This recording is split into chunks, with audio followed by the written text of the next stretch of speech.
9. Do thou for me. Do thou for me, O God the Lord, do thou for me. I need not toil to find the word that carefully unfolds my prayer and offers it, my God, to thee. It is enough that thou wilt do, and wilt not tire, wilt lead by cloud all the night through by light of fire, till thou hast perfected in me thy heart's desire. O blessed be the love that bears the burden now, the love that frames our very prayers, well knowing how to coin our gold.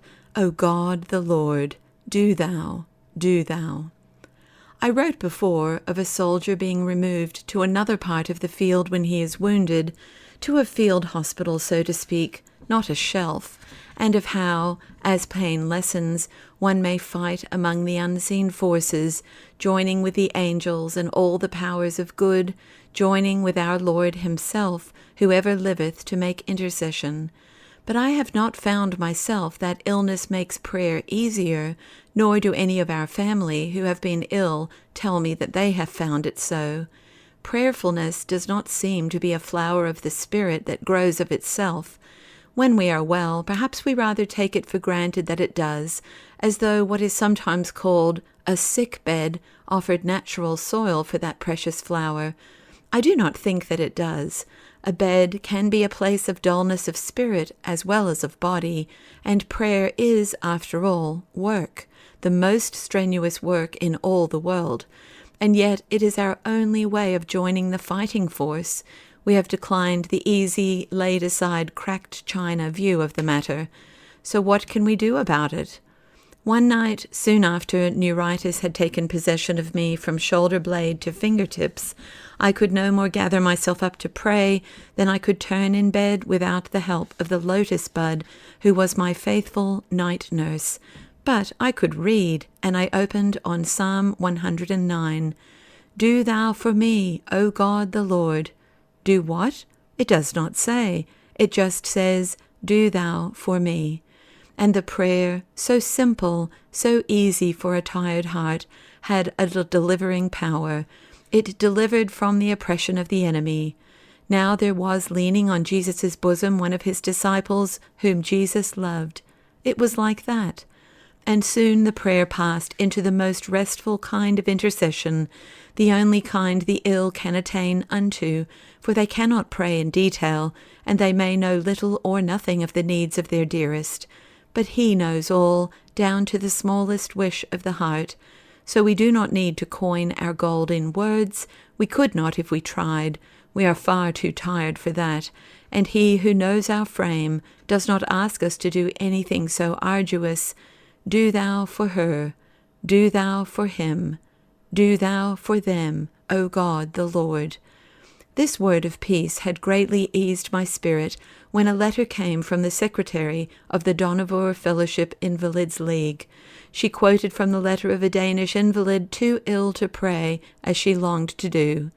This form of illness is very sad, but I am sure that God will learn his children in such times to have all their joy in God alone, and not in the service for him, not in their own forces. Of course you are thankful for these things also, but the heart of a child of God must be so that God himself is enough for it. Was ever a deep truth more simply and beautifully spoken? Perhaps the word is meant for more than the ill. It is a word for all to whom he is the best beloved. There was another night when, reading again in the Psalms, I discovered, I had not noticed it before, that the prayer, Lord, all my desire is before thee, was first prayed by a sick man. Lord, all my desire is before thee, and my groaning is not hid from thee. Next morning I was not able to write the usual note to my scattered family. Before the accident I had usually had a few minutes with some of them at early morning tea between 6:30 and 7. After that interruption I sent them, when I could, a word which had fed me, and this grew into sharing my pot of manna with the larger family. But the good angel of this peaceful room hung a picture of a bluebell wood on the front of the low chair on whose seat my feet rested. It is there now, a continual pleasure. The delicious green of young beech is seen against a pale sky. The blue of the bluebells rises like a softly murmured prayer.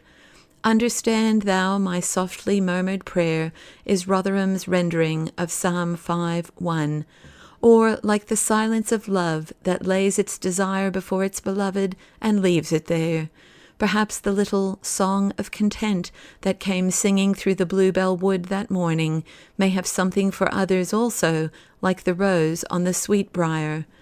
As the misty bluebell wood, very still and shadowy, does not seek for or compel several word from several bell, but lifts her up quiet blue, so all my desire is before thee.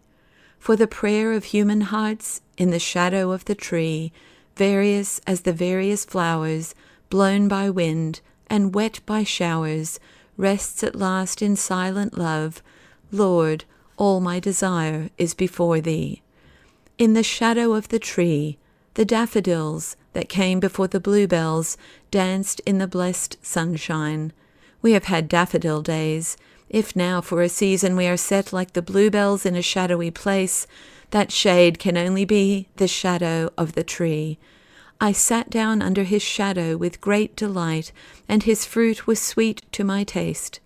Do the words seem too rapturous to be quite true? O Lord, thou knowest. Lord, all my desire is before thee.